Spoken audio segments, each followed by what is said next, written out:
السلام علیکم ورحمۃ اللہ وبرکاتہ۔ اعوذ باللہ من الشیطان الرجیم، بسم اللہ الرحمن الرحیم۔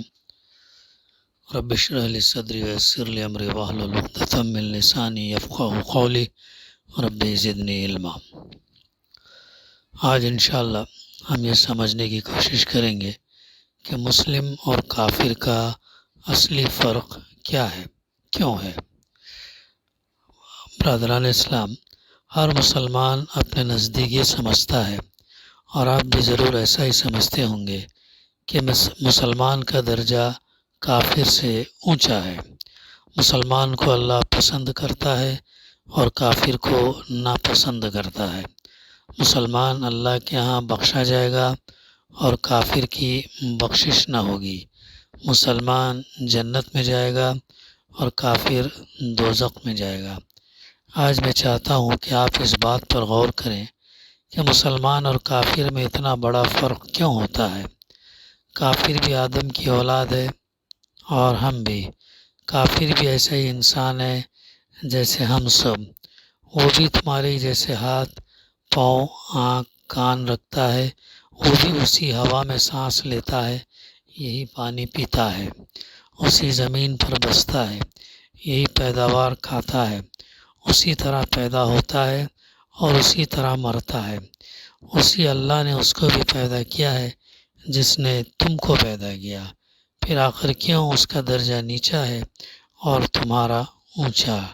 تمہیں کیوں جنت ملے گی اور وہ کیوں دوزخ میں ڈالا جائے گا؟ کیا صرف نام کا فرق ہے؟ یہ بات ذرا سوچنے کی ہے۔ آدمی اور آدمی میں اتنا بڑا فرق صرف اتنی سی بات سے تو نہیں ہو سکتا کہ تم عبداللہ اور عبدالرحمن اور ایسے ہی دوسرے ناموں سے پکارے جاتے ہو، اور وہ دوسرے نام دین دیال یا کرتار سنگھ، رابرٹسن وغیرہ کے ناموں سے پکارا جاتا، یا تم ختنہ کراتے ہو اور وہ نہیں کراتا، یا تم گوشت کھاتے ہو اور وہ نہیں کھاتا۔ اللہ تعالیٰ نے جس نے سب انسانوں کو پیدا کیا ہے اور جو سب کا پروردگار ہے، ایسا ظلم تو کبھی نہیں کر سکتا کہ ایسی چھوٹی چھوٹی باتوں پر اپنی مخلوقات میں فرق کرے اور ایک بندے کو جنت میں بھیجے اور دوسرے کو دوزخ میں پہنچا دے۔ تو پھر اصلی فرق کیا ہے؟ اصلی فرق اسلام اور کفر کا ہے۔ جب یہ بات اگر نہیں ہے تو پھر غور کرو کہ دونوں میں اصلی فرق کیا ہے۔ اس کا جواب صرف ایک ہے، وہ یہ ہے کہ دونوں میں اصلی فرق اسلام اور کفر کی وجہ سے ہوتا ہے۔ اسلام کے معنی اللہ کی فرما برداری کے ہیں، اوبیڈینس کے ہیں، اور کفر کے معنی اللہ کی نافرمانی کے ہیں۔ مسلمان اور کافر دونوں انسان ہیں، دونوں اللہ کے بندے ہیں، مگر ایک انسان اس لیے افضل، اچھا ہو جاتا ہے کہ یہ اپنے مالک کو پہچانتا ہے، اس کے حکم کی اطاعت کرتا ہے اور اس کی نافرمانی کے انجام سے ڈرتا ہے، اور دوسرا انسان اس لیے اونچے درجے سے گر جاتا ہے کہ وہ اپنے مالک کو نہیں پہچانتا اور اس کی فرما برداری نہیں کرتا۔ اسی وجہ سے مسلمان سے اللہ خوش ہوتا ہے اور کافر سے ناراض۔ مسلمان کو جنت دینے کا وعدہ کرتا ہے اور کافر کو کہتا ہے کہ دوزخ میں ڈالوں گا۔ اب یہ فرق کی وجہ کیا ہے؟ وہ ہے علم اور عمل۔ اس سے معلوم ہوا کہ مسلمان کو کافر سے جدا کرنے والی صرف دو چیزیں ہیں، ایک علم ہے اور دوسرا عمل۔ یعنی پہلے تو اسے جاننا چاہیے کہ اس کا مالک کون ہے، اس کے احکام، آرڈرز کیا ہیں، اس کی مرضی پر چلنے کا طریقہ کیا ہے، کن کاموں سے وہ خوش ہوتا ہے اور کن کاموں سے ناراض ہوتا ہے۔ پھر جب یہ باتیں معلوم ہو جائیں تو دوسری بات یہ ہے کہ آدمی اپنے آپ کو مالک کا غلام بنا دے، جو مالک کی مرضی ہو اس پر چلے اور جو اپنی مرضی ہو اس کو چھوڑ دے۔ اگر اس کا دل ایک کام کو چاہے اور مالک کا حکم اس کے خلاف ہو تو اپنے دل کی بات نہ مانے اور مالک کی بات مان لے۔ اگر ایک کام اس کو اچھا معلوم ہوتا ہے اور مالک کہے کہ وہ برا ہے تو اسے برا ہی سمجھے۔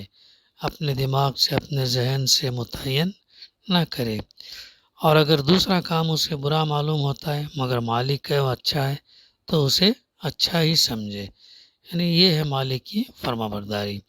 اگر ایک کام میں اسے نقصان نظر آتا ہو اور مالک کا حکم ہو کہ اسے کیا جائے تو چاہے اس میں جان اور مال کا کتنا ہی نقصان ہو وہ اس کو ضرور جو ہے کر کے ہی چھوڑے۔ اگر دوسرے کام میں اس کو فائدہ نظر آتا ہے اور مالک کا حکم ہو کہ اسے نہ کیا جائے تو خواہ دنیا بھر کی دولت ہی اس کام میں کیوں نہ ملتی ہو وہ اس کام کو ہرگز نہ کرے۔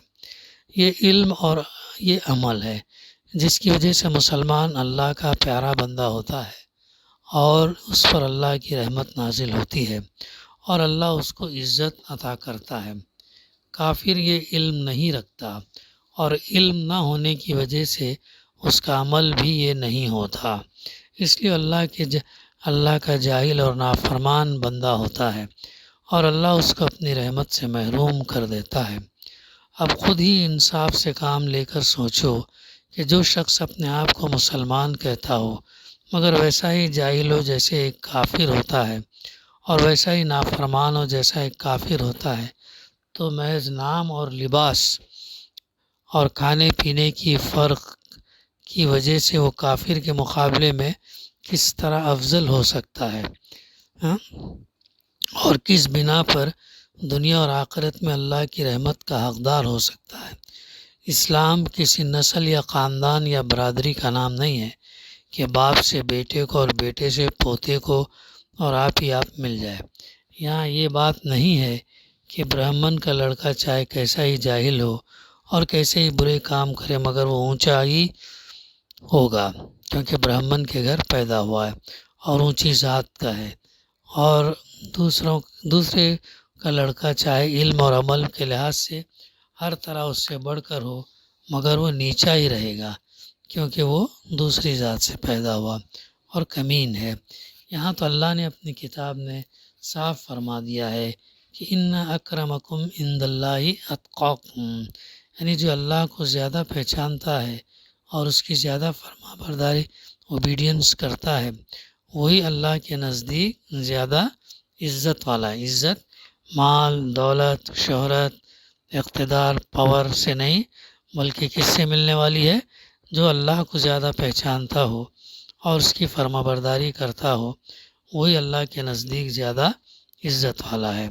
حضرت ابراہیم علیہ السلام ایک بت پرست کے گھر پیدا ہوئے مگر انہوں نے اللہ کو پہچانا اور اس کی فرما برداری کی، اس لیے اللہ نے ان کو ساری دنیا کا امام بنا دیا۔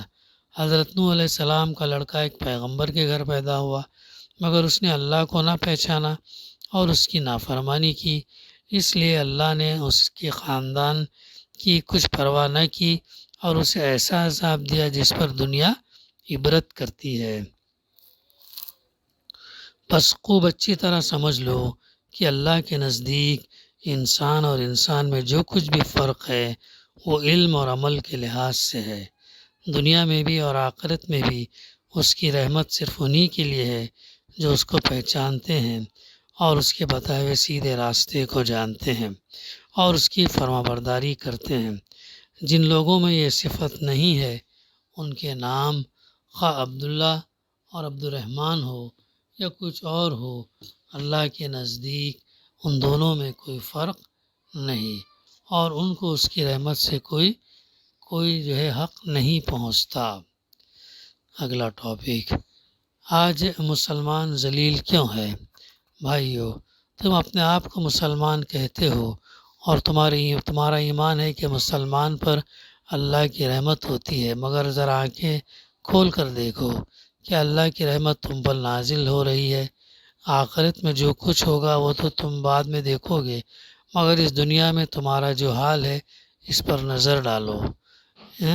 اس میں تم یعنی یہاں پر مفسر یہ جو ہے مصنف نے اس وقت کے ہندوستان کی آبادی کی تعداد لی، جس ہندوستان میں تم 9 کروڑ ہو، تمہاری اتنی بڑی تعداد ہے کہ اگر ایک ایک شخص ایک ایک کنکری پھینکے تو پہاڑ بن جائے، لیکن جہاں اتنے مسلمان موجود ہیں وہاں غیر حکومت کر رہے ہیں. تمہاری گردنیں ان کی مٹھی میں ہیں کہ جدھر چاہیں تمہیں موڑ دیں. تمہارا سر جو اللہ کے سوا کسی کے آگے نہ جھکتا تھا اب انسانوں کے آگے جھک رہا ہے. تمہاری عزت جس پر ہاتھ ڈالنے کی کوئی ہمت نہ کر سکتا تھا آج وہ خاک میں مل رہی ہے. تمہارا ہاتھ جو ہمیشہ اونچا ہی رہتا تھا اب وہ نیچا ہوتا ہے اور کافر کے آگے پھیلتا ہے. جہالت اور افلاس اور قرض داری نے ہر جگہ تم کو ذلیل اور خوار کر رکھا ہے. کیا یہ اللہ کی رحمت ہے؟ اگر یہ رحمت نہیں ہے بلکہ کھلا ہوا غضب ہے تو کیسی عجیب بات ہے کہ مسلمان اور اس پر اللہ کا غضب نازل ہو، مسلمان اور ذلیل ہو، مسلمان اور غلام ہو. یہ تو ایسی ناممکن بات ہے جیسے کوئی چیز سفید بھی ہو اور کالی بھی. جب مسلمان اللہ کا محبوب ہوتا ہے تو اللہ کا محبوب دنیا میں ذلیل اور خوار کیسے ہو سکتا؟ کیا نعوذ باللہ تمہارا اللہ ظالم ہے کہ تم تو اس کا حق پہچانو اور اس کی فرما برداری کرو اور وہ نافرمانوں کو تم پر حاکم بنا دے اور تم کو فرما برداری کے معاوضے میں سزا دے. اگر تمہارا ایمان ہے کہ اللہ ظالم نہیں ہے اور اگر تم یقین رکھتے ہو کہ اللہ کی فرما برداری کا بدلہ ذلت سے نہیں مل سکتا تو پھر تمہیں ماننا پڑے گا کہ مسلمان ہونے کا دعویٰ جو تم کرتے ہو اسی میں کوئی غلطی ہے. تمہارا نام سرکاری کاغذات میں تو ضرور مسلمان لکھا جاتا ہے مگر اللہ کے ہاں انگریزی سرکار کے دفتر کی صنعت پر فیصلہ نہیں ہوتا. اللہ اپنا دفتر الگ رکھتا. وہاں تلاش کرو کہ تمہارا نام فرما برداروں میں لکھا ہوا ہے یا نافرمانوں میں. اللہ نے تمہارے پاس کتاب بھیجی یعنی قرآن مجید تاکہ تم اس کتاب کو پڑھ کر اپنے مالک کو پہچانو اور اس کی فرما برداری کا طریقہ معلوم کرو. کیا تم نے کبھی یہ معلوم کرنے کی کوشش کی کہ اس کتاب میں کیا لکھا ہے؟ اللہ نے اپنے نبی صلی اللہ علیہ وسلم کو تمہارے پاس بھیجا تھا تاکہ وہ تمہیں مسلمان بننے کا طریقہ سکھائے. کیا تم نے کبھی یہ معلوم کرنے کی کوشش کی کہ اس کے نبی صلی اللہ علیہ وسلم نے کیا سکھایا ہے؟ اللہ نے تم کو دنیا اور آخرت میں عزت حاصل کرنے کا طریقہ بتایا. کیا تم اس طریقے پر چلتے ہو؟ اللہ نے کھول کر بتایا ہے کہ کون سے کام ہیں جن سے انسان دنیا اور آخرت میں ذلیل ہوتا. کیا تم ایسے کاموں سے بچتے ہو؟ بتاؤ تمہارے پاس اس کا کیا جواب ہے؟ اگر تم مانتے ہو کہ نہ تو تم نے اللہ کی کتاب اور اس کے نبی صلی اللہ علیہ وسلم کی زندگی سے علم حاصل کیا اور نہ اس کتاب اور نہ اس کے بتائے ہوئے طریقے کی پیروی کی تو تم مسلمان ہوئے کب کہ تمہیں اس کا اجر ملے؟ جیسے تم مسلمان ہو ویسا ہی اجر تمہیں مل رہا ہے اور ویسا ہی اجر آخرت میں بھی دیکھ لو گے. میں پہلے بیان کر چکا ہوں کہ مسلمان اور کافر میں علم اور عمل کے سوا کوئی فرق نہیں ہے. اگر کسی شخص کا علم اور عمل ویسا ہی ہے جیسا کافر کا ہے اور وہ اپنے آپ کو مسلمان کہتا ہے تو بالکل جھوٹ کہتا ہے. کافر قرآن کو نہیں پڑھتا اور نہیں جانتا کہ اس میں کیا لکھا ہے. یہی حال اگر مسلمان کا بھی ہو تو وہ مسلمان کیوں کہلائے؟ کافر نہیں جانتا کہ رسول اللہ صلی اللہ علیہ وسلم کی کیا تعلیم ہے اور آپ صلی اللہ علیہ وسلم نے اللہ تک پہنچنے کا سیدھا راستہ کیا بتایا. اگر مسلمان بھی اسی کی طرح ناواقف ہو تو وہ بھی اگر کسی شخص کا علم اور عمل ویسا ہی ہے جیسے کافر کا ہے اور وہ اپنے آپ کو مسلمان کہتا ہے تو بالکل جھوٹ کہتا ہے. کافر قرآن کو نہیں پڑھتا اور نہیں جانتا کہ اس میں کیا لکھا ہے.